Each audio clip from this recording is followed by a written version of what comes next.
Assalamualaikum warahmatullahi wabarakatuh.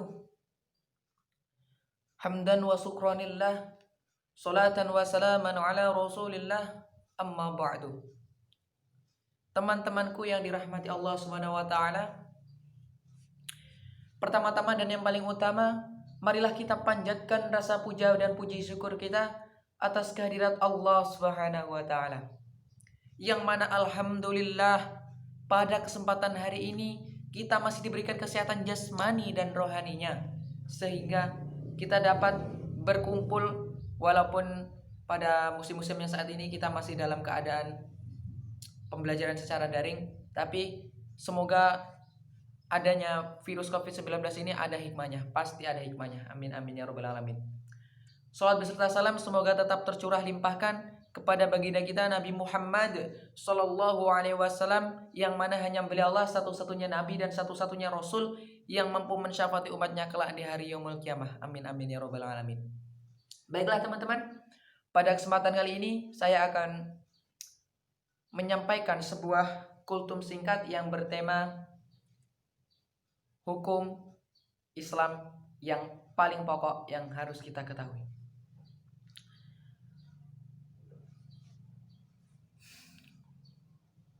Membahas mengenai hukum Islam, ada banyak hukum Islam. Namun yang paling pokok yang harus kita ketahui dan lumrah yang sudah lazim yang harus kita ketahui adalah ada 5.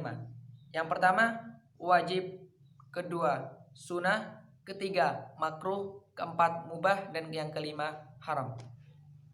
Pada kesempatan kali ini kita hanya membahas 3 hukum saja yang paling sering kita temui dan kita dengarkan. Yang pertama kita akan membahas wajib, yang kedua sunnah, dan yang ketiga haram. Baiklah. Yang pertama, wajib. Wajib adalah suatu perkara yang apabila ditinggalkan mendapatkan dosa dan apabila dikerjakan akan mendapatkan pahala. Apa contohnya? Sholat, puasa, zakat. Jikalau kita melaksanakan sholat maka kita mendapatkan pahala, tetapi jika kita meninggalkan sholat maka kita akan mendapatkan dosa. Begitu pula dengan puasa dan zakat. Nah, dalam wajib ini dibagi menjadi 2, ya. Wajib dibagi menjadi 2. Yang pertama wajib ain, yang kedua wajib kifayah. Apa itu wajib ain?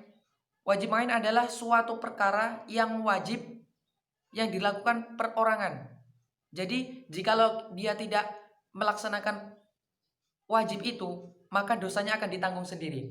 Atau wajib secara individual. Contohnya sholat, puasa. Jikalau dia tidak sholat, tidak puasa, maka yang mendapatkan dosa akan dia sendiri. Lain halnya dengan yang kedua, fardu kifayah. Apa itu fardu kifayah? Yaitu perkara yang wajib yang apabila perkara wajib itu dikerjakan oleh sekelompok, misalnya dalam satu desa dikerjakan oleh 5 orang, maka gugurlah kewajiban itu bagi orang yang lain. Contohnya mensolati jenazah. Misalnya dalam satu desa ada yang meninggal, dalam satu desa. Nah, dalam satu desa itu tidak harus semuanya mensolati, cukup beberapa orang yang mensolati.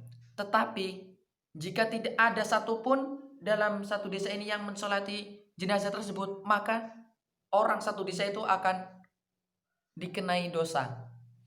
Tetapi jika dalam satu desa ini ada yang mensolati, maka gugur kewajiban itu bagi orang-orang dalam satu desa tersebut. Baik, semoga paham. Bukannya saya sok gimana, karena saya juga masih belajar, belum tahu. Baiklah, kemudian kita akan masuk pada hukum yang kedua, yaitu sunnah. Sunnah yaitu suatu perbuatan yang apabila dikerjakan mendapatkan pahala dan apabila ditinggalkan tidak mendapatkan dosa. Banyak contohnya sunnah.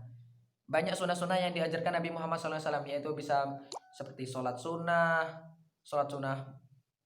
rawatib, khairu rawatib, banyaklah ya sunnah itu. Sedekah, sunnah dianjurkan. Sunnah itu suatu perbuatan yang dianjurkan. Kemudian Yang ketiga, haram. Haram, tentunya kawan-kawan sudah tidak asing dengan kata haram. Kamu haram melakukan itu, kamu haram melakukan itu. Tidak boleh. Pasti kawan-kawan sudah tahu apa itu haram. Haram yaitu suatu perkara yang apabila dikerjakan, dia akan mendapatkan dosa. Dan apabila ditinggalkan, dia akan mendapatkan pahala. Sebenarnya Islam itu mempermudah kaumnya, mempermudah umatnya. Tinggal meninggalkan perkara haram saja, kita sudah mendapatkan pahala. Jika hati kita memang bersih. Karena semua itu tergantung dari hati kita. Contoh haram, khamr, minuman keras kan? Apalagi? Makan babi, makan anjing. Allah mengharamkan sesuatu pasti ada alasannya.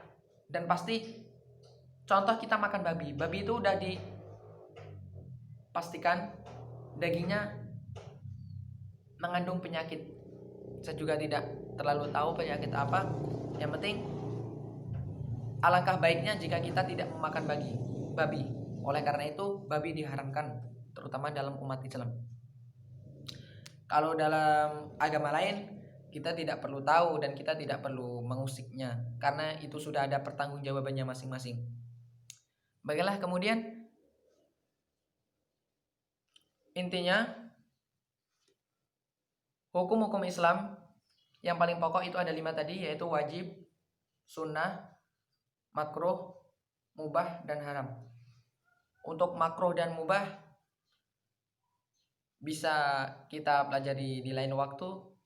Untuk mempersingkat, baiklah di sini cukup sekian yang dapat saya sampaikan. Tentunya masih banyak kesalahan dan kekurangan karena saya juga masih dalam tahap pembelajaran dan saya bukan siapapun. Saya hanya orang yang tidak bisa apa-apa, yang tersesat di dunia, yang ingin mengikuti jalannya Nabi Muhammad SAW. Baiklah, saya akhiri. Wassalamualaikum warahmatullahi wabarakatuh.